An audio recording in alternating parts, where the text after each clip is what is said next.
Hello दोस्तों, स्वागत है आपका इन्फॉर्मेशन ज्ञान में और जियोग्राफी की क्लास में। तो ये कंप्लीट सीरीज़ रहेगी। कंप्लीट मैं ज्योग्राफी यहाँ पर कवर अप करूँगा। ये जो ज्योग्राफी का पोर्शन है वो सारे एग्ज़ाम के पर्सपेक्टिव से भी रिलीवेंट रहेगा और स्पेशली यूपीएससी के लिए जो ज्योग्राफी है काफ़ी रिलीवेंट रहेगी। You can even after watching all these parts जो भी मैं यहाँ पर कवर अप करूँगा आगे, तो इसके बाद आप यहीं से नोट्स वगैरह बना सकते हैं और यहीं से अपनी ज्योग्राफी को कवर अप कर सकते हैं। तो यहाँ पर इस वीडियो में हम डिस्कस करने वाले हैं अर्थ के इंटीरियर के बारे में। हमारी पिछली वीडियो थी, हमने उसमें काफ़ी बेसिक्स चीज़ें देखी कि आखिरकार जो ज्योग्राफी है उसका हमारी जो लाइफ में क्या यूटिलाइजेशन है और हमें ज्योग्राफी क्यों पढ़नी चाहिए। एज अ कलेक्टर जब आप कुर्सी पर बैठोगे, एक डिस्ट्रिक्ट की कलेक्टर की पोस्ट पर आप जाओगे, तो वहाँ पर क्या क्या रोल निभाती है ज्योग्राफी, वो सारी चीज़ें हमने हमारी प्रीवियस वीडियो में देख ली हैं। तो इस वीडियो में हमारा जो फोकस रहेगा वो फुल फोकस रहेगा अर्थ के इंटीरियर से रिलेटेड।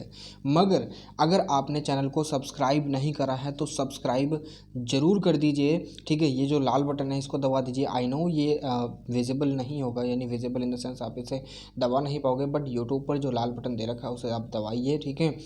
और यहाँ पर पूरी ज्योग्राफी ये कवर अप होगी। तो चलिए वीडियो को चालू करते हैं। मैं हूँ आपका दोस्त अरुण।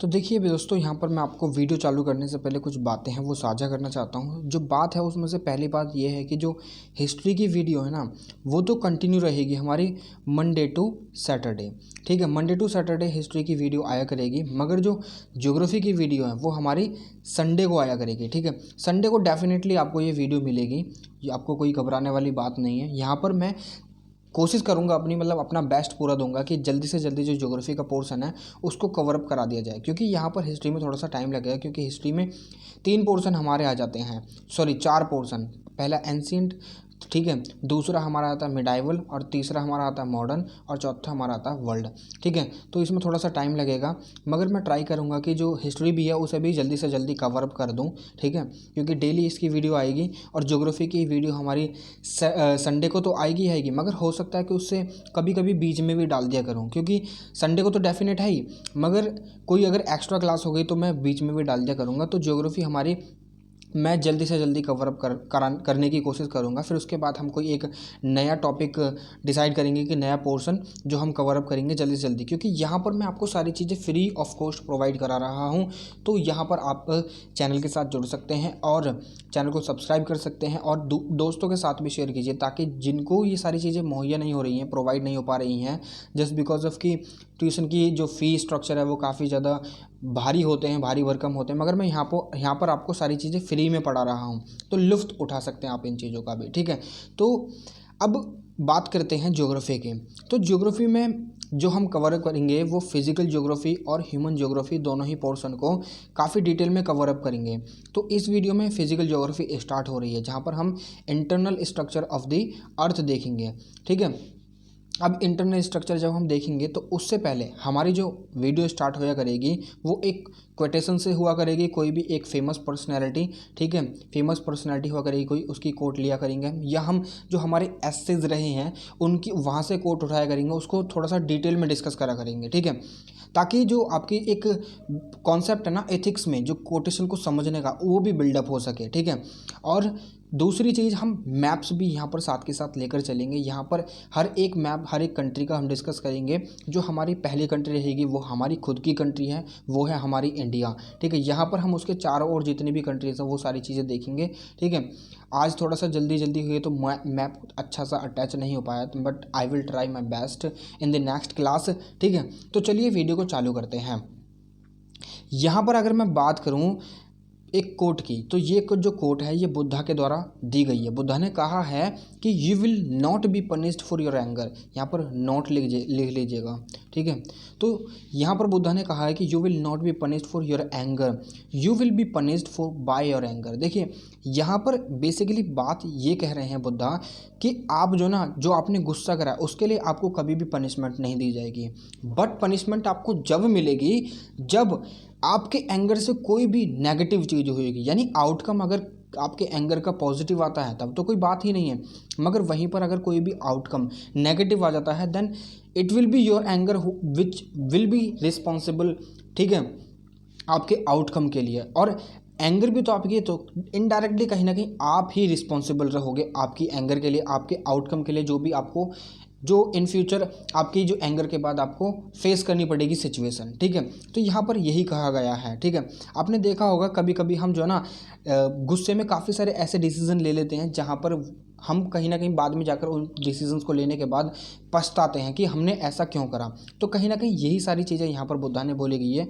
तो आपको जो है ना बेसिकली अगर आपको अपनी एंगर को टैकल करना है तो आपको ये देखना पड़ेगा कि जो आपकी एंगर है, क्या वो जो एंगर है उसका रीज़न जो है वो सही है, क्या मैं सही रीज़न है ये एंगर करने का। अगर कोई एक पर्टिकुलर रीज़न है और आप उस पर गुस्सा कर रहे हो, एक छोटी सी बात है, अगर आपने उस पर भी गुस्सा कर लिया तो फिर फ़ायदा क्या है, कहीं ना कहीं उसके जो आउटकम है वो नेगेटिव ही आएंगे।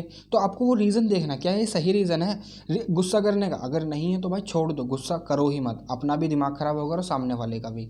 तो यहाँ पर यही बात बोली गई है बुद्धा के द्वारा। तो चलिए आगे बढ़ते हैं। अब यहाँ पर हम जो कुछ कंट्रीज़ हैं उनकी लोकेशन देखेंगे, कैपिटल देखेंगे और करेंसी देखेंगे, ठीक है। यहाँ पर मेन फोकस रहेगा इंडिया का, ठीक है। इंडिया पर रहेगा, हमारी खुद की कंट्री पर। मैंने यहाँ पर इंडिया के बारे में नहीं लिखा है जस्ट बिकॉज ऑफ वाई कि हमें ऑलरेडी पता है कि इंडिया की जो कैपिटल है वो न्यू दिल्ली है सॉरी, और जो इंडिया की करेंसी है वो इंडियन रुपी है। अब यहाँ पर हम देखेंगे अफ़गानिस्तान, पाकिस्तान, नेपाल, बांग्लादेश, भूटान, श्रीलंका और मालदीव्स, ठीक है। अब देखिए इंडिया को काफ़ी सारी कंट्रीज सराउंड करती है, यानी इंडिया काफ़ी सारी कंट्रीज़ के साथ बॉर्डर अपना शेयर करती है, जैसे कि पाकिस्तान, बांग्लादेश, ठीक है, अफ़गानिस्तान के यहाँ पर ये बॉर्डर शेयर करती है नेपाल के साथ, भूटान के साथ, बांग्लादेश के साथ और चाइना और म्यांमार के साथ। तो ये कुछ कंट्रीज़ हैं जिनके साथ हमारी इंडिया जो अपना बॉर्डर है वो शेयर करती है। अब इन कंट्रीज़ की जो इंडिया के आसपास हैं उनका एक बार देख लिया जाए, जायज़ा ले लिया जाए।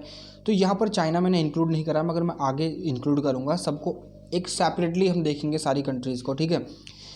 यहाँ पर म्यांमार भी इंक्लूड नहीं करा है मैंने, तो यहाँ पर मैंने अफ़गानिस्तान इंक्लूड करा है, बांग्लादेश, भूटान, मालदीव्स, नेपाल, पाकिस्तान, श्रीलंका, जो इस मैप में दिख रहे हैं, विजिबल हैं, ठीक है। तो यहाँ पर हम बात करें अगर अफ़गानिस्तान की, तो अफ़गानिस्तान की कैपिटल क्या है, काबुल, और इसकी जो करेंसी है वो है अफ़गानी। और बांग्लादेश की कैपिटल है ढाका, और इसकी जो करेंसी है वो बांग्लादेशी टका है। टका बोलते हैं, टका, 1 टका, 2 टका, 3 टका, ठीक है, ऐसे ही, ठीक है। देखिए हमारे जो पिछले ज़माने थे, मतलब पीछे जब हमारे पूर्वज रहा करते थे तो वहाँ पर भी टका वगैरह चलते थे और वहाँ पर भी टका को यूज़ करा करते थे। यानी अगर आप कि आपने अगर 97 में कभी जन्म लिया हो, मतलब अगर आपका जन्म 97 का या उससे पहले का है, तो आपने देखा होगा कि 50 पैसे भी यूज़ हुआ करते थे, 58 54, 50 पैसा, 25 पैसा, ठीक है, 10 पैसा भी यूज़ हुआ करते थे।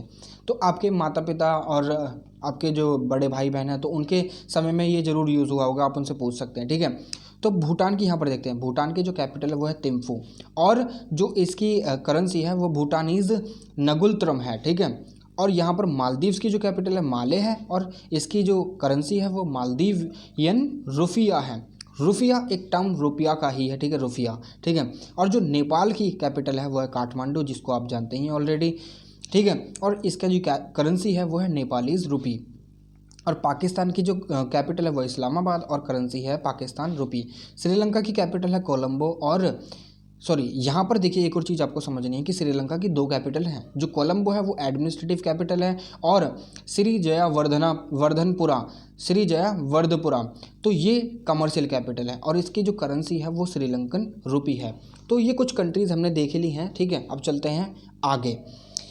यहाँ पर हमारी मेन क्लास चालू होती है, तो यहाँ पर हम पढ़ने वाले हैं अर्थ इंटीरियर एंड इट्स मटेरियल, ठीक है। देखिए अर्थ इंटीरियर के नाम से आपको समझ में आ जाना चाहिए कि यहाँ पर हम अर्थ की जो आंतरिक भाग है ना उसके बारे में चर्चा करने वाले हैं, उसके बारे में खूब डिटेल में पढ़ने वाले हैं, ठीक है। ये जो नोट्स हैं आप इसे अपनी कॉपी में एज इट इज़ उतार सकते हैं और लुत्फ़ उठा सकते हैं इसका, ठीक है।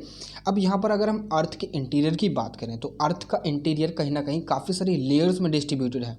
अब वो लेयर्स कौन सी हैं? पहली आती है हमारी कोर, ठीक है। कोर भी दो पार्ट में डिवाइडेड है, एक इनर कोर में और एक दूसरी आउटर कोर में, ठीक है। फिर उसके बाद आती है हमारी मेंटल भी दो भागों में डिवाइडेड है, सॉरी, ठीक है। तो यहाँ पर लोअर मेंटल और अपर मेंटल। अब उसके बाद आती है हमारी क्रस्ट भी हम देखें तो क्रस्ट अपर क्रस्ट होती है और जो उसके बाद मेंटल से जो अटैच होती है वो वाली क्रस्ट होती है, ठीक है।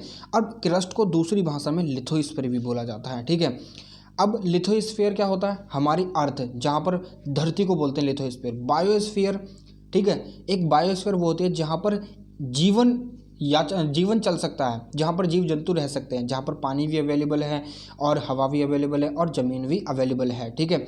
और लिथोस्फीयर आपने समझ लिया। हाइड्रोस्फीयर, पानी के अंदर जितने भी जीव जंतु रहते हैं वो हाइड्रोस्फीयर है, ठीक है। तो चलते हैं आगे। अब देखिए अर्थ का इंटीरियर जो है वो कोर में बटा हुआ है, inner core, outer core, mental और क्रस्ट में बटा हुआ है। अब आपको ये भी तो समझना होगा कि आखिरकार हमें कैसे पता चला कि अर्थ का इंटीरियर इस तरीके का है, ये भी तो आपके दिमाग में सवाल आना चाहिए। तो कहीं ना कहीं देखिए अर्थ के इंटीरियर को जानने के लिए साइंटिस्ट ने काफ़ी तरह के क्या करे मेथड्स को यूज़ करा, ठीक है। मगर ये पॉसिबल नहीं था कि हम डायरेक्टली अर्थ के इंटीरियर की जो रूपरेखा है उसे जान सकें। तो साइंटिस्ट ने डायरेक्ट मेथड और इनडायरेक्ट मेथड दोनों ही यूज़ करे ताकि हम अर्थ की जितने भी मटेरियल वगैरह जो उसमें प्रेजेंट है, एलिमेंट्स वगैरह जितने प्रेजेंट है, उस चीज़ को हम जान सकें, ठीक है। मगर देखिए यहाँ पर हम आगे बढ़ने से पहले मैं आपको बिग बैंग थ्योरी समझा देता हूँ, ठीक है। देखिए बिग बैंग थ्योरी क्या कहती है। बिग बैंग थ्योरी जो प्रोपाउंड करी थी वो जॉर्ज लेमेट्री ने प्रोपाउंड करी थी। इनका कहना था कि जो बिग बैंग थ्योरी है ना वो आज से 45 और कुछ करोड़ों साल, अरबों सालों पहले जो है ना एक बिग बैंग थ्योरी घटी थी, जिसके बाद हमारा यूनिवर्स जो है ना सब क्रिएट हुआ है, ठीक है। यहाँ पर इनका कहना था कि पहले एक सिंगुलैरिटी हुआ करती थी, सिंगुलैरिटी एक पॉइंट में ऐसा विस्फोट हुआ कि उसके बाद जो है ना जो एलिमेंट्स से जो मैटर वगैरह था वो एकदम जो ना अलग अलग भागों में कंडेंस होने लगा। फिर उसके बाद यूनिवर्स फॉर्म हुए, गैलेक्सीज वगैरह बनी। तो ऐसे ही सारी चीज़ें, यूनिवर्स पूरा का पूरा फॉर्म हुआ है। इसके बाद ही यहाँ पर विस्फोट होने के बाद ही ये सारी चीज़ें फॉर्म हुई हैं, ठीक है। तो इसी को बिग बैंग थ्योरी बोला गया कि जो फॉर्मेशन हुआ है, जो एक तरीके से पूरा का पूरा ब्रह्मांड बना है, उसी को बनने की प्रक्रिया को एक तरीके से बिग बैंग थ्योरी बोला गया है, ठीक है। अब यहाँ पर एक और चीज़ जो आपको समझनी है वो ये है कि आपने अगर कार्टून आपके फेवरेट हैं, अगर आपने कार्टून देखा होगा बचपन में तो आपने देखा होगा बेन 10, ठीक है। बेन 10 में जो एक एपिसोड है उसमें हम देखते हैं कि बेन जो ना एक कार्टून वगैरह होता है तो उसको बचाने के लिए जाता है, उसको रोकने के लिए जाता है ताकि वो दुनिया को नष्ट ना करे, ठीक है। वहाँ पर जो डॉक्टर पैराडॉक्स भी होते हैं, जो साइंटिस्ट होते हैं, जो टाइम के थ्रू ट्रैवल कर सकते थे। तो यहाँ पर बैन के द्वारा उसको बचाने के लिए, यानी अर्थ को, यानी पूरे यूनिवर्स को बचाने के लिए कोशिश करी जाती है। और उसी समय वो देखता है कि बिग बैंग हुई है, यानी फॉर्मेशन हुआ यूनिवर्स का। तो यहाँ पर यही सारी चीज़ें थी, वो वहाँ से आप एक तरीके से विजुअलाइज कर सकते हैं। इसलिए मैं आपको एक तरीके से रेफरेंस दे रहा हूँ कि आप उस एपिसोड को जाकर देख सकते हैं, छोटा सा ही, पूरा नहीं देखना है, ठीक है। तो एक तरीके से विस्फोट हुआ, विस्फोट होने के बाद ब्रह्मांड एक्सपैंड होने लगा। यहाँ पर आइंस्टाइन की जो रिलेटिविटी थ्योरी है, थ्योरी ऑफ रिलेटिविटी, वो भी यही कहते हैं कि जो यूनिवर्स है ना वो ऑलवेज एक्सपेंड होता रहता है। क्योंकि यहाँ से आपने देखा कि यहाँ पर सिंगुलरिटी थी, जब विस्फोट हुआ, विस्फोट होने के बाद ये एक्सपेंडित हो रहा है, लगातार एक्सपेंड हो रहा है, ठीक है। हमारी जो खुद की गैलेक्सी है, दुग्ध मेला जिसे हम मिल्की वे भी बोलते हैं, तो वहाँ से जितनी भी पास की गैलेक्सीज हैं वो उससे बहुत ज़्यादा दूर हो रही हैं, ठीक है। ब्लैक होल की कॉन्सेप्ट अलग है, जब हम साइंस एंड टेक्नोलॉजी पढ़ेंगे तब मैं आपको ब्लैक होल भी समझाऊंगा, ठीक है। तो यहाँ थी, ये थी बिग बैंग थ्योरी। अब बिग बैंग थ्योरी में क्या है, अब बिग बैंग थ्योरी के बाद यहाँ पर ये बोला गया है कि बिग बैंग थ्योरी के बाद जो है ना अर्थ एक तरीके से एक लिक्विड फॉर्म में थी, एक जो मिटियोर होता है ना उसके फॉर्म में थी। यहाँ पर सब कुछ लिक्विड था, एकदम लाल गर्म, एकदम ऐसी फॉर्म में थी। मगर धीरे धीरे ये जो ना कूल होने लगी। जब ये कूल होने लगी तो इसके बाद क्या हुआ कि जो आउटर पार्ट है ना इसका, जो अर्थ का आउटर पार्ट है, वो क्रस्ट का फॉर्म ले लिया। मगर इसी में से कुछ फिर गैसेस वगैरह उभर कर आती हैं, गैसेस वगैरह निकल कर आती हैं वेरियस टाइप की, जो कि एक एटमॉस्फेयर फॉर्म कर लेती हैं। एटमॉस्फेयर फॉर्म होने के बाद काफ़ी सालों तक यहाँ पर अर्थ के ऊपर बारिश होती है, ठीक है। जो एक तरीके से वाटर ड्रॉप थी ना अर्थ के इंटीरियर में, एक तरीके से जो गैसेस थी गैसेस देखिए हाइड्रोजन और ऑक्सीजन को मिलाने के बाद ही तो पानी बनता है। तो यहाँ पर हाइड्रोजन और ऑक्सीजन ने मिलाकर पानी बनाया और फिर यहाँ पर वर्षा हुई। वर्षा होने के बाद समुद्र का फॉर्मेशन हुआ। पहले जो स्ट्रक्चर हुआ करती थी, पेंजिया नाम का एक कॉन्टिनेंट था जिसको सुपर कॉन्टिनेंट भी बोला गया है। कॉन्टिनेंटल ड्रिफ्ट थ्योरी जब हम पढ़ेंगे तो वहाँ पर जो वैगनर थे उनके द्वारा बोला गया था एक सुपर कॉन्टिनेंट हुआ करता था जिसका नाम था पेंजिया, ठीक है। और एक सुपर सी हुआ करता था जिसका नाम था पैंथालासा। तो वो सारी चीज़ें हम आगे डिस्कस करेंगे। तो यहाँ पर मेरा कहने का मतलब यही है कि अर्थ जो थी वो इनिशियल फॉर्म में एक तरीके से मॉल्टन लावा के फॉर्म में हुआ करती थी। ये चारों ओर घूमा करती थी, परिक्रमा करा करती थी सन की। जब सन की परिक्रमा करती थी, अपनी एक्सिस पे भी घूमना और सन की परिक्रमा भी करना। उसके बाद ये धीरे धीरे धीरे धीरे ठंडी होती गई और इसका आउटर पार्ट सॉलिड फॉर्म इसका लेता गया और सॉलिड स्ट्रक्चर बन गई जिसको आज हम क्रस्ट के नाम से जानते हैं, ठीक है। अब देखिए एक और चीज़ यहाँ पर आपको समझनी पड़ेगी कि जब ये इनिशियल फॉर्म में थे ना, जब ये मॉल्टन लावा के फॉर्म में थी अर्थ, देखिए अर्थ का फॉर्म जो है ना स्फेरिकल है, ना कि राउंड है, ठीक है। स्फेरिकल है तो यहाँ पर अर्थ के पास उस समय पर इसकी मैग्नेटिक फील्ड नहीं हुआ करती थी। मैग्नेटिक फील्ड इसके पास थी ही नहीं। जब मैग्नेटिक फील्ड नहीं थी तो क्या हुआ था कि जो गैसेस इनिशियल फॉर्म में जब गैसेस निकली थी ना अर्थ के अंदर से, तो वो कहीं ना कहीं जब सन की रेज पड़ी थी इसके ऊपर, तो ये जो एटमॉस्फेयर, गैसेस का जो एटमॉस्फेयर बना था, कहीं ना कहीं जो सन की रेज थी, बीम्स थी, हाई बीम्स, उन्होंने कहीं ना कहीं इसको डिस्ट्रॉय कर दिया जितना भी एटमॉस्फेयर बना था। और फिर अर्थ का एटमॉस्फेयर डिस्ट्रॉय होने के बाद जब अर्थ की बीम्स बनती है ना दोबारा से, अर्थ के अंदर जो लावा है यानी आयरन की जो मात्रा है Fe यानी एक एलिमेंट जो है आयरन, वो अधिक मात्रा में पाया जाता है। जब उसने वो मॉल्टन फॉर्म में आया, क्योंकि इनर कोर जो है वो इनर कोर है वो सॉलिड है और आउटर कोर जो है वो लिक्विड फॉर्म में है और लिक्विड फॉर्म वाला ही रोटेट करता है। जब वो घूमना चालू हुआ तो वहाँ से अर्थ की मैग्नेटिक फील्ड जनरेट हुई। फिर उसके बाद जितने भी गैसेस के द्वारा एटमॉस्फेयर अर्थ का बनाया गया ना, एक तरीके से फॉर्म करा गया अर्थ के अंदर, वो उन्होंने जो मैग्नेटिक फील्ड लावा के घूमने से, आयरन के घूमने से, अर्थ के कोर में, आउटर कोर में घूमने से जो मैग्नेटिक फील्ड जनरेट हुई ना, उसने जो सूर्य से आने वाली जो मैग्नेटिक फील्ड थी, रेज थी, हाई बीम रेज, उनको कहीं ना कहीं रिफ्लेक्ट कर दिया और धरती के अंदर नहीं आने दिया, जिससे कि जो एटमॉस्फेयर है ना वो बचा रहा, ठीक है।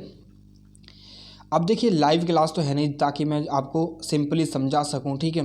तो लाइव क्लास भी कभी लेंगे अगर कभी मौका मिला तो, आगे रीच हुई हमारे चैनल की, ठीक है। तो यहीं से एटमॉस्फेयर फॉर्म होता है हमारी अर्थ का। तो ये थी बिग बैंग थ्योरी और अर्थ के एटमॉस्फेयर की। बाकी हम डिटेल में अर्थ का एटमॉस्फेयर कैसे फॉर्म हो कैसे नहीं हो उसके बारे में डिटेल में बात करेंगे। जस्ट मैंने आपको एक जीस्ट दे दिया है। तो चलते हैं अब आगे क्लास में, ठीक है, कि क्या होता है। अब देखिए यहाँ पर अर्थ का इंटीरियर भी ऐसे ही फॉर्म होता है। तो यहाँ पर मैं आपको एक एग्जाम्पल देता हूँ। ये तो आपने समझ लिया ना, इनर कोर, आउटर कोर, फिर मेंटल, फिर क्रस्ट, ठीक है। अब यहाँ पर मैं एक एग्जांपल देता हूँ। आपने कभी एक बाल्टी लिया और उसमें पानी भरकर अपने हाथ से घुमाया है, और हाथ से घुमाने के बाद उसमें कुछ कंकड़ पत्थर डालकर फिर उसे घुमाना। अब जितने भी कंकड़ पत्थर, जितने भी भारी भारी कंकड़ पत्थर होंगे ना, वो सेंटर में इकट्ठे हो जाएंगे। अब सेंटर में इकट्ठे होने के बाद क्योंकि उनकी डेंसिटी ज़्यादा है, ठीक है, जब उनकी डेंसिटी ज़्यादा है तो वो सेंटर में इकट्ठे हो जाएंगे और जितने भी लाइट है ना वो सारे के सारे आपके हाथ के साथ, आपके पानी के साथ घूमते रहेंगे। तो ऐसे ही जब अर्थ अपने स्टार्टिंग फेज में अपनी एक्सिस पर रोटेट कर रही थी ना, फिर वो साथ के साथ सूर्य के भी चक्कर लगा रही थी। तो कहीं ना कहीं जो हायर डेंसिटी वाले मैटर था ना, जो पदार्थ थे, वो कहीं ना कहीं अर्थ के इंटीरियर में जाकर बस गए, और जो लाइटेस्ट मैटर थे, और उसमें लाइटेस्ट में सबसे पहले आता है गैसेस जो हैं वो सबसे ज़्यादा लाइटेस्ट हैं, ठीक है, पानी से भी हल्की है गैस है। तो कहीं ना कहीं उन्होंने एक एटमॉस्फेयर क्रिएट कर दिया, ठीक है। ये रही बात यहाँ तक, क्योंकि अभी इसका संदर्भ मैं आगे दूंगा, ठीक है। अब यहाँ पर अर्थ के इंटीरियर की बात करें तो अर्थ के इंटीरियर को जानना इतना कठिन, बहुत ज़्यादा कठिन था, ठीक है, क्योंकि कोई भी वहाँ तक ड्रिल तो करके जा नहीं सकता था। क्योंकि ड्रिल करने से, अगर मानकर चलिए, यहाँ पर बोला गया है कि अर्थ का जो टेम्परेचर है वो हर 32 मीटर के बाद 10 सेंटीमीटर बढ़ जाता है। यानी अगर मानकर चलिए यहाँ से आप 32 मीटर गए तो 32 मीटर के बाद 10 सेंटीमीटर बढ़ जाएगा। तो कहीं ना कहीं ये तो बहुत नीचे है। यहाँ पर देखिए 1270 किलोमीटर, ठीक है, यहाँ पर ये 2270 है, 2200, 2850। तो यहाँ पर तो जो टेम्परेचर है वो कहीं ना कहीं बहुत लाखों में होता है, लाखों डिग्री सेल्सियस में। मगर वहीं पर जो अर्थ का कोर है, अर्थ का कोर का टेम्परेचर है वो 6000 डिग्री सेल्सियस है, ठीक है। ये डिग्री सेल्सियस यहाँ पर आ जाता है, ठीक है। तो ये हमें पता चला कि यहाँ पर जो अर्थ का जो टेम्परेचर है वो इंटीरियर का वो 6000 डिग्री सेल्सियस है। वो कैसे पता चला? जब हमने इनडायरेक्ट मेथड यूज़ करे थे, वो हम अगली वीडियो में डिस्कस करेंगे, ठीक है। अब ये एक तरीके से और से पता चला वोल्केनिक एक्टिविटी, क्योंकि यहाँ पर डायरेक्ट मेथड भी तो यूज़ करे गए थे। अब अर्थ के इंटीरियर को जानने के लिए कहीं ना कहीं अर्थ में काफ़ी सारी चीज़ें पाई जाती हैं, प्रेशर भी, टेम्परेचर भी, डेंसिटी भी। तो यही सारी चीज़ें ने कहीं ना कहीं डिसाइड करा कि क्या क्या चीज़ें हैं अर्थ के अंदर।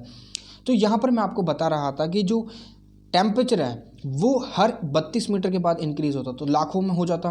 मगर जब लाखों में हो जाता तो ड्रिलिंग का जो सवाल है, जो ड्रिलिंग यहाँ से हम करके अंदर जाते हैं तो वो तो पॉसिबल थी ही नहीं, क्योंकि जब पत्थर तक के पिघल जा रहे हैं तो लोहा क्या बचेगा? ड्रिलिंग में तो लोहा ही काम आ रहा है ना, तो वो क्या बचेगा? तो वो भी पिघल जाएगा। तो इसलिए ड्रिलिंग पॉसिबल नहीं थी। हम जो ड्रिल कर पाए हैं वो तकरीबन 11 किलोमीटर तक ही ड्रिल कर पाए हैं अर्थ के इंटीरियर में, ठीक है। तो वहाँ तक हम पहुँच पाएँ, क्योंकि कुछ ही किलोमीटर तक जा पाएँ। कुछ ही किलोमीटर भी बहुत, 1 किलोमीटर भी बहुत होता है ड्रिल करना, और यहाँ पर हमने 11 किलोमीटर तक ड्रिल करा है। तो यहाँ पर कुछ लेयर्स हैं अर्थ की, जैसे कि जो पहली लेयर होती है वो है हमारी क्या, लिथोस्फीयर बोलते हैं उसे, ठीक है। फिर उसके बाद आती है जी ये अपर मोस्ट लेयर होती है, ठीक है। फिर उसके बाद सॉलिड मेंटल आती है, फिर अपर मेंटल आती है, लोअर मेंटल आती है, फिर आउटर कोर, फिर inner core. Inner core solid में है, आउटर कोर लिक्विड में है। और यहाँ पर कुछ रॉक्स वगैरह पाई जाती हैं, बहुत ही ज़्यादा डेंसिटी में जो मटेरियल है वो पाया जाता है। अब यहाँ पर जो अपर मेंटल है ये थिक है, ठीक है। थिक होने के साथ साथ यहाँ पर भी काफ़ी सारे ऐसे जो पदार्थ पाए जाते हैं जिनकी डेंसिटी काफ़ी ज़्यादा है। अब जो एस्टेनोस्फीयर है इसको मैग्मा चैम्बर भी बोला जाता है, क्योंकि यहीं से वॉल्केनोस फॉर्म होते हैं, क्योंकि यहीं पर सबडक्शन और अबडक्शन होता है। सबडक्शन और अबडक्शन हम पढ़ेंगे आगे वाली क्लासों में, ठीक है। मगर मैं यहाँ पर सबडक्शन बता देता हूँ। सबडक्शन होता है ऊपर की तरफ उठना और अबडक्शन होता है नीचे की तरफ जाना, ठीक है। जब दो प्लेट आपस में टकराती हैं तो ये जो जा रही है अंदर की साइड प्लेट, इसको बोलते हैं, तो यहाँ पर ये सबडक्शन उसको बोला जाता है जब एक जो प्लेट है, एक या वो कॉन्टिनेंटल हो या वो ओशियनिक क्रस्ट हो, जब वो नीचे की साइड जाती है उसको बोलते हैं सबडक्शन, और जो ऊपर का भाग उभर कर आता है उसको बोलते हैं अबडक्शन, ठीक है। तो ये दोनों चीज़ आपको समझ में आ गई। तो यहाँ पर ये जो चीज़ें हैं कहीं ना कहीं आपको देखने के लिए मिलेंगी। अर्थ की जो इंटीरियर है वो इसी तरीके से फॉर्म्ड है, ठीक है। ये डायग्राम अपनी बुक में बना सकते हैं, क्योंकि ये एग्जाम में भी आप इसे बना सकते हैं। जब भी आपसे कोई भी अर्थ के इंटीरियर से रिलेटेड क्वेश्चंस आता है तो यहाँ पर इसे आप ड्रॉ कर सकते हैं, ठीक है। तो चलते हैं अब आगे। तो आगे की अगर बात करी जाए तो यहाँ पर देखिए ये एस्टेनोस्फीयर पार्शली मेल्टेड, क्योंकि ये पार्शली मेल्टेड, यहाँ पर मोल्टन लावा पाया जाता है, काफ़ी ज़्यादा नहीं, मतलब पाया जाता है, ठीक है। ये जो आउटर कोर है ये पूरा का पूरा लिक्विड है और यही घूमता है, जिसकी वजह से मैग्नेटिक फील्ड जनरेट होती हैं। अब ये मेंटल है, ये सॉलिड है, ठीक है, सॉलिड पार्ट है। ये जो लिथोस्फीयर है ये भी सॉलिड पार्ट है, मगर ये वाला है ना अपर मेंटल, ये जो अपर मेंटल है ये वाला थोड़ा सा कहीं ना कहीं पार्शली मेल्टेड है। और जब ये अबडक्शन और सबडक्शन की प्रोसेस चलते हैं ना, जिससे कि फिर वॉल्केनोज फॉर्म होते हैं और माउंटेन भी यहीं से फॉर्म होते हैं, और माउंटेनिक रीजन में ही कहीं ना कहीं वॉल्केनोज पाए जाते हैं, ठीक है। आगे बात करेंगे हम डिटेल में, सारी की सारी चीज़ें बात करेंगे, ठीक है। यहाँ पर अगर हम अर्थ के इंटरनल स्ट्रक्चर की बात करें तो कहीं ना कहीं दो मेथड को यूज़ कर इंटरनल स्ट्रक्चर का पता लगाया गया है, जिसमें से एक आता है डायरेक्ट मेथड और दूसरा आता है इनडायरेक्ट मेथड। अब डायरेक्ट मेथड में हमारा ड्रिलिंग आता है, ठीक है, और ड्रिलिंग के बाद हमारा आता है हमारा ये वॉल्केनिक इरप्शन, ठीक है। फिर उसके बाद आता है हमारा मीटियोर्स, क्योंकि कहीं ना कहीं इन चीज़ों से हमें जो है ना अर्थ की कहीं ना कहीं चीज़ें थोड़ी बहुत पता चली हैं। क्योंकि ये जो चीज़ें हैं ना, ये जो ऑपरेशन थे जितने भी, चाहे वो ड्रिलिंग ऑपरेशन हो, वॉल्केनिक इरप्शन हो और मीटियोर्स हो, पूरी जानकारी हमें नहीं दे पाए। हमने फिर किस चीज़ का यूज़ करा? इनडायरेक्ट मेथड्स का यूज़ करा, जिसको बोलते हैं हम सिस्मिक वेव्स। सिस्मिक जो एक्टिविटी होती है उसके द्वारा हमने इंटरनल स्ट्रक्चर का पता लगाया कि कहाँ पर क्या क्या चीज़ है, ठीक है। वो सारी चीज़ें हम पढ़ेंगे। अब ड्रिलिंग की बात करें तो ये एक ऑपरेशन है जिसके द्वारा हमने ड्रिल करा, अर्थ के जो क्रस्ट है उसमें ड्रिल करा और उसके डेप्थ तक जाने की कोशिश करी और पता लगाने की कोशिश करी कि आखिरकार नीचे है क्या, ठीक है। जब हम नीचे की साइड गए तो कहीं ना कहीं जो टेम्परेचर था वो इंक्रीज़ हो रहा था, कॉन्टिन्यूसली इंक्रीज़ हो रहा था। ये नहीं, मगर रास्ते में कुछ ऐसे पदार्थ मिलते हैं जहाँ पर जब हमने ड्रिल करा तो ये जो पदार्थ है ना, यहाँ पर टेम्परेचर कम था, वहीं पर जब हम नीचे की साइड गए और टेम्परेचर हमें ज़्यादा मिला।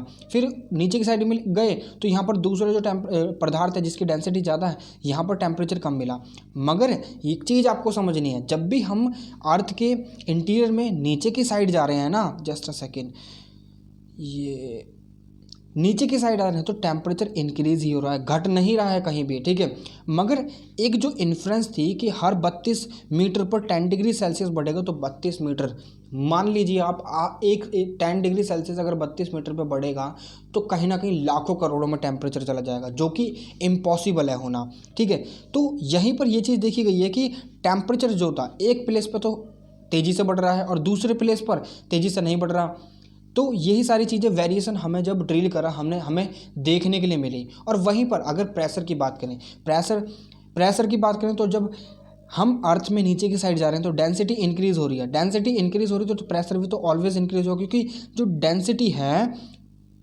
डेंसिटी है वो कहीं ना कहीं डायरेक्टली प्रोपोर्शनल है जो प्रेशर है उसके, ठीक है, प्रेशर है उसके डायरेक्टली प्रोपोर्शनल होती है। तो ये सारी चीज़ हमें देखने के लिए मिली। अब जब प्रेशर इंक्रीज़ हो रहा है तो डेंसिटी भी तो ऑलरेडी इंक्रीज़ होगी ही होगी, ठीक है। अब डेंसिटी क्या होती है? डेंसिटी किसी भी जो एक प्रोडक्ट होता है, कोई भी एक एलिमेंट, उसका मास जो होता है ना वो डिसाइड करता है कि उसकी डेंसिटी कितनी है, ठीक है। अब मानकर चलिए एक छोटा सा आप बाट ले लेते हैं, एक ट्रक है, मानकर चलिए एक ट्रक है जिसमें आपने 1 किलो रुई रख दी है, 1 किलो रुई रख दी है, उसने काफ़ी सारा एरिया कवर अप कर लिया। मगर वहीं पर एक छोटा सा बाट है 1 किलो का, उसने उस बाट को आपने उस ट्रक में दोबारा से रख दिया, ठीक है। जब इस बाट को रखा तो इसकी जो डेंसिटी है वो कहीं ना कहीं ज़्यादा है, क्योंकि ये भारी, हाथ में उठाने में भारी है। और वहीं पर जो रुई है वो एरिया तो बहुत ज़्यादा ले रही है, मगर इसकी जो डेंसिटी है वो कम है, क्योंकि ये कॉटन सॉफ्ट है। तो ये जो स्ट्रैटिफिकेशन था ना, मतलब जितनी भी अर्थ वगैरह की जो लेयर वगैरह फॉर्म हुई हैं वो कैसे हुई हैं? जस्ट बिकॉज ऑफ अर्थ के घूमने पर, जब अर्थ अपनी एक्सिस पर घूम रही थी तो जिसकी जो मैटर था, जिसकी डेंसिटी सबसे ज़्यादा थी, वो कहीं ना कहीं सतह पर बैठ गया, वो नीचे जाकर रुक गया, ठीक है। और जो लाइटेस्ट मैटर रहा, जिसकी डेंसिटी कम रही, उसका जो मैटर का जो जब डेंसिटी कम है तो वो कहीं ना कहीं अर्थ के साथ साथ घूमता रहा और वो ऊपर ही रहा। जैसे कि यहाँ पर डेंसिटी, जब आप नीचे की तरफ जाएंगे तो डेंसिटी कहीं ना कहीं इंक्रीज़ ही होती है। तो ये सारी चीज़ें हमें यहाँ पर देखने के लिए मिली, ठीक है। अब चलते हैं आगे। तो यहाँ पर देखिए जो प्रेजेंट डे का जो एटमॉस्फेयर है ना, वो भी कहीं ना कहीं अभी तक इसीलिए प्रेजेंट है क्योंकि मैग्नेटिक फील्ड है ना अर्थ की, वो कहीं ना कहीं एटमॉस्फेयर है उसको कहीं ना कहीं डिस्ट्रॉय होने से रोकती हैं। और जो ग्रेविटेशनल फोर्स है ना, वो भी कहीं ना कहीं जो गैसेस हैं उसको बनाए रखती हैं, उसको अपने अंदर अपनी तरफ खींचती हैं। क्योंकि जब अर्थ की जो ग्रेविटेशनल फोर्स है, जस्ट सपोज मैं आपको एक बताता हूँ, मानकर चलिए कि जस्ट अ सेकेंड,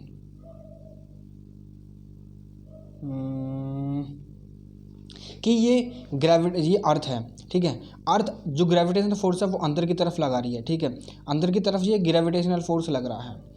तो ये जो ग्रेविटेशनल फोर्स है, अब एटमॉस्फेयर जो है वो यहीं तो बना हुआ है, इस एटमॉस्फेयर को अपनी तरफ खींच रही है अर्थ, क्योंकि अर्थ के अंदर जो आउटर कोर है ना, वो कहीं ना कहीं लगातार घूम रहा है। अब वो जो लगातार घूमने के साथ साथ वो अपनी एक ग्रेविटेशनल फोर्स भी क्रिएट कर रहा है और मैग्नेटिक फील्ड भी क्रिएट कर रहा है। तो वो जो ग्रेविटेशनल फोर्स है ना, वो इस एटमॉस्फेयर को अपनी तरफ खींच रही है। जब अपनी तरफ खींचती है तो कहीं ना कहीं इस जो एटमॉस्फेयर को स्टेबल रख रही है।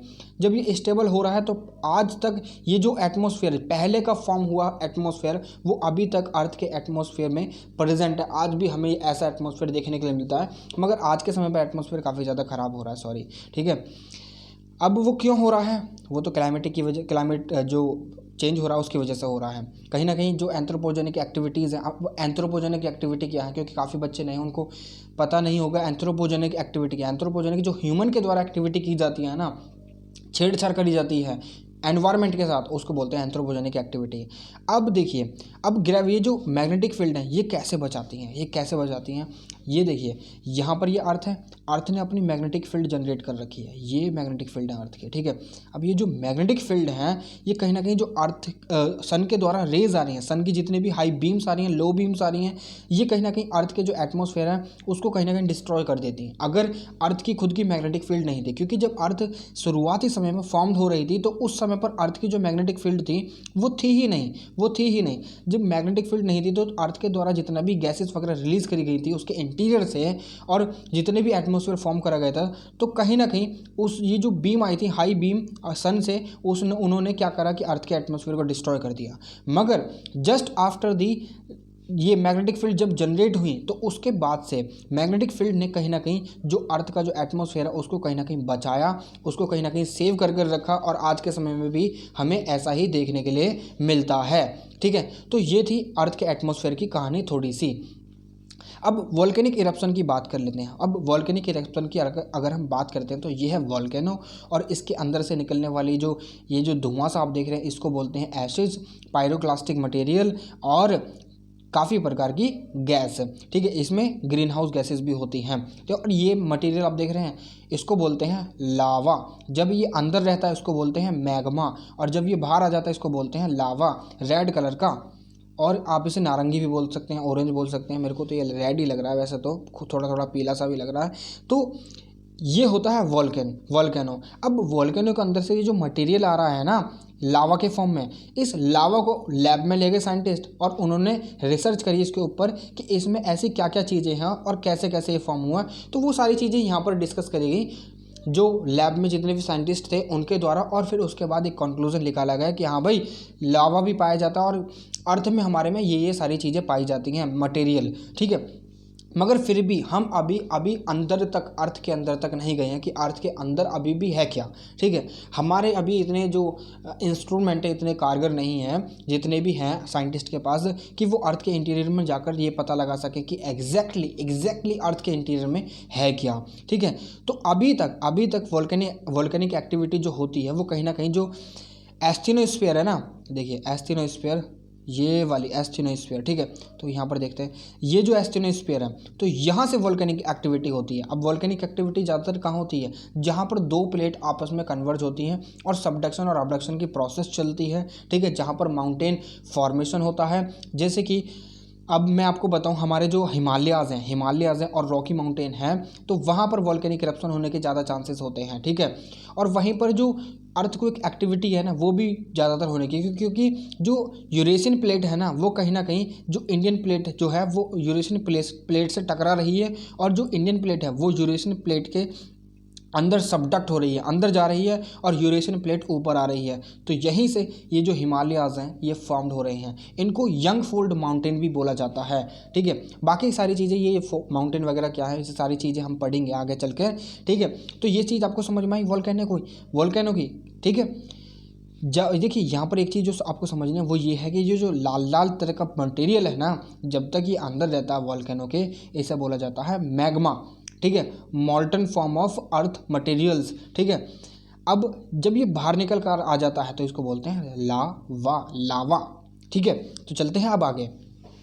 अब बात करते हैं मेटियोर्स की। देखिए यहाँ पर मैं थोड़ा सा एक ब्रीफ दे देता हूँ। मेटियोर्स जो होते हैं, मेटियोर्स वो होते हैं जब ये अर्थ की जो एटमॉस्फेयर है उसमें एंटर करते हैं ना, तो अर्थ के एटमॉस्फेयर में एंटर करते हैं नहीं, यहाँ पर फ्रिक्शन बहुत ज़्यादा हो जाता है। जब फ्रिक्शन बहुत ज़्यादा, फ्रिक्शन मतलब फ्रिक्शन घर्षण, अगर आपने 10th क्लास की बुक पढ़ी है साइंस की तो उसमें फ्रिक्शन को बहुत ही बेसिकली डिफाइन कर रखा है। ठीक है, अब जब फ्रिक्शन ज़्यादा हो जाता है तो जो मेटियोर्स हैं वो कहीं ना कहीं आग पकड़ लेते हैं, क्योंकि जब एक दूसरे के साथ टकराएंगे तो कहीं ना कहीं एनर्जी तो जनरेट होगी। जब एनर्जी जनरेट होगी तो वो कहीं ना कहीं फिर जो एक स्टैटिक फॉर्म होती है ना मेटियोर्स की, जो स्पेस में होती है, वो कहीं ना कहीं डिस्ट्रक्ट होने लग जाती है, और हमारे पास कैसे आते हैं वो जली हुई फॉर्म में आते हैं, इस फॉर्म में। ठीक है, तो मेटियोर्स होते हैं जो बाहर स्पेस में टहल रहे होते हैं और सडनली फिर वो अर्थ की तरफ मूवमेंट कर देते हैं। और कॉमेट उन्हें बोलते हैं जो लाइट की तेज़ी से जाते हैं। जब भी ये अर्थ के पास से निकलते हैं तो कहीं ना कहीं हमें ऐसे दिखाई देते हैं कॉमेट। ठीक है, तो हमें अभी 75 साल में वैसे एक बार दिखाई देता है कॉमेट।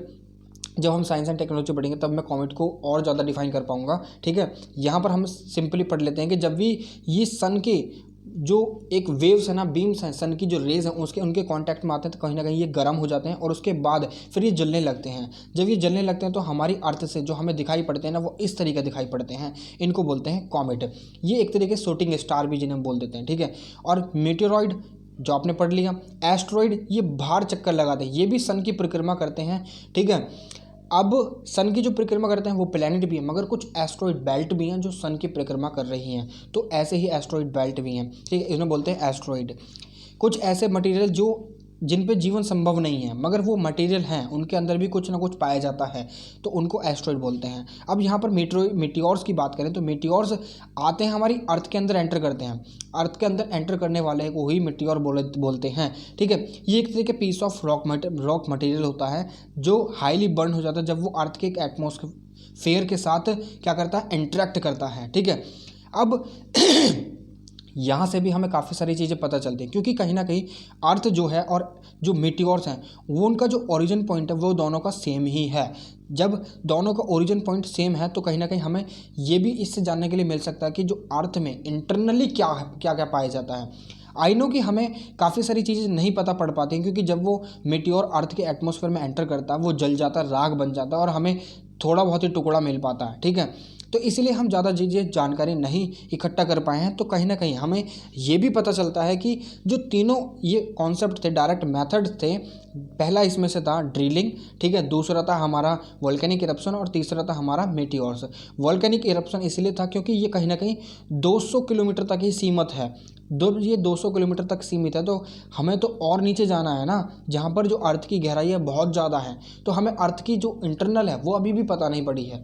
तो इसके लिए हमने यूज़ करा था इनडायरेक्ट मेथड, और यहाँ पर इसीलिए जो डायरेक्ट मेथड हैं वो ज़्यादा कारगर साबित नहीं हुए हैं।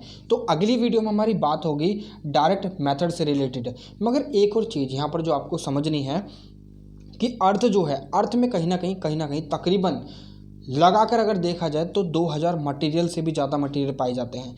वहीं पर अर्थ में अबंडेंटली 6 ऐसे एलिमेंट्स हैं जो सबसे ज़्यादा पाए जाते हैं, जिनमें से ओलिवाइन, पायरोक्सिन, ठीक है, क्वार्ट्ज और एम्फीबोल्स, माइका और फेल्ड्सपार, ये मटेरियल है जो सबसे ज़्यादा पाए जाते हैं अर्थ के इंटीरियर में, ठीक है।